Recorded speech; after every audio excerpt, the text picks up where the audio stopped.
And my question, Minister, is specifically, what progress to date has been made on the Government's commitment to doubling the number of refuge spaces available for victims of sexual, gender and domestic violence? And I asked that question specifically in the context of that our commitment, or your commitment by the Government, is to a specific number which falls far short of what's required under the Istanbul Convention. Thank you. Thank you, Deputy Minister. Yeah, so the Deputy is entirely right. We have a commitment to double the number of refuge spaces under the third National Strategy for domestic, sexual and gender-based violence. That, for the avoidance of doubt, is to double the number of refuge spaces and bringing it to 280. As the Deputy will be aware, TUSLA reviewed the accommodation services for victims of domestic, sexual and gender-based violence, and as part of that they identified priority locations where between 50 and 60 new refuge places are needed. Further analysis undertaken identified 12 locations nationwide where the delivery of 98 family refuge spaces would have the most impact if prioritised. In the initial phase of this work, 24 places are now expected to be delivered in Wexford, Dundalk and Navan next year. In addition, by putting in place robust structures to support the delivery of additional refuge accommodation, including importantly the establishment of the new statutory agency on domestic, sexual and gender-based violence, the number of additional spaces that can be opened each year will be supported and accelerated. Already work undertaken implementing the strategy has prepared the way for this, including, the Deputy will be aware, a very significant increase in funding under the budget. There's now an interdepartmental group developing and progressing agreed processes and approaches to support the highest standard of refuge accommodation. In addition to the 280, and I should say this, the delivery of additional safe homes is already a key part of the response, and it's expected that the number of safe homes will increase this year by 15. Today, the agency's pre-legislative scrutiny took place and I believe went quite well. But the factual answer to the Deputy's question is the 24 additional places expected to be delivered next year in Wexford, Dundalk and Navan. The 12 locations nationwide now identified for the delivery of 98 family refuge spaces and indeed the review carried out by TUSLA in relation to the 50 and 60. I have more detailed information in the form of a table that I am happy to share with the Deputy, which lists each of the locations, the stage it is at and the expected delivery time.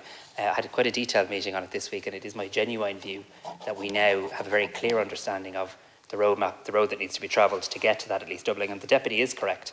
It's not about getting there and stopping. It's about getting there and then pushing on further beyond that. Well, thank you, and I'd appreciate the table, Minister. And it's really about acknowledging what it took to get to this point. And your colleague, Jennifer Carl McNeill, who's now a Minister, has read out the names of the people who victims. But just to put that in context, 12 women died in violent circumstances in Ireland in 2022, making 2022 the worst year in a decade for violence to women. Between 1996 and the 8th of April 2023, 258 women died violently in Ireland. And these statistics, 165 of these had been killed in their own homes. Despite a programme for government commitment to introducing domestic homicide reviews, we haven't seen that yet. Sinead Givney, Chief Commissioner of the Irish Human Rights and Equality Commissioner, stated in January this year that violence against women has reached crisis levels in Ireland. And I'll come back in my second contribution into the other steps that got us this far, significant and serious delays. So there's no room for any more delay or any more hesitation. Thank you. Deputy Minister. No, look, and I can assure you on both my own part and the part of Minister McAtee and Minister Brown, I mean, this is a massive area of priority within the Department of Justice, and I know across government, just you referenced the familicide, the review, and we do have that report in the department. I have considered it in quite a lot of detail. I have met with the author or the commissioner of that report and her researcher quite recently, and I do intend to engage with the families who fit into that very shortly.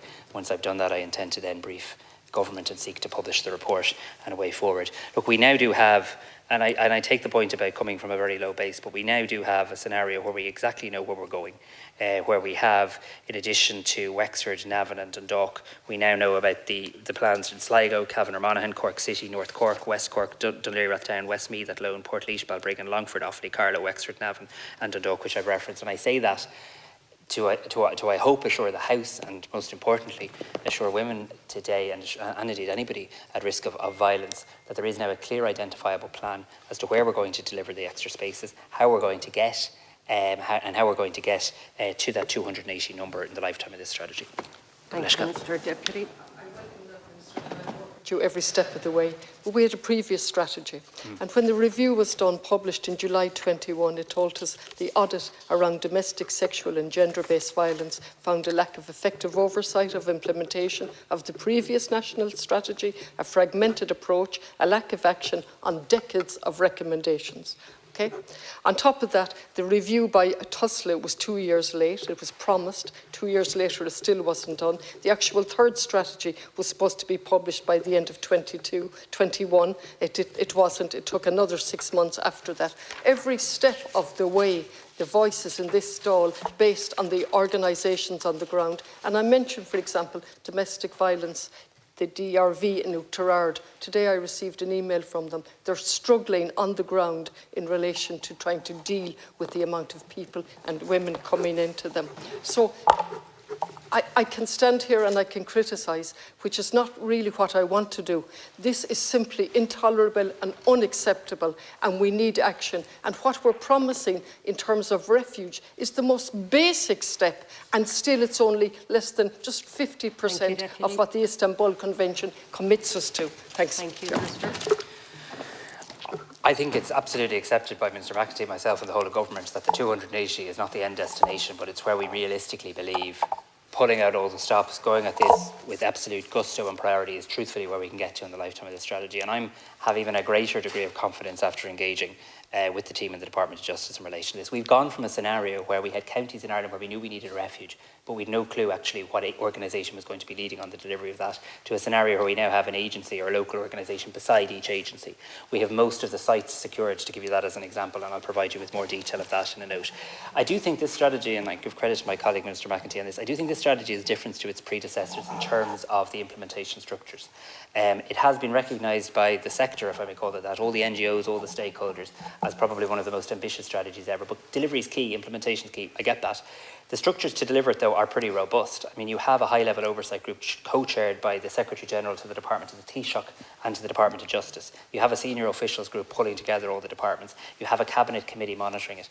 You have individual actions. And I take the point, and delivery and implementation is key.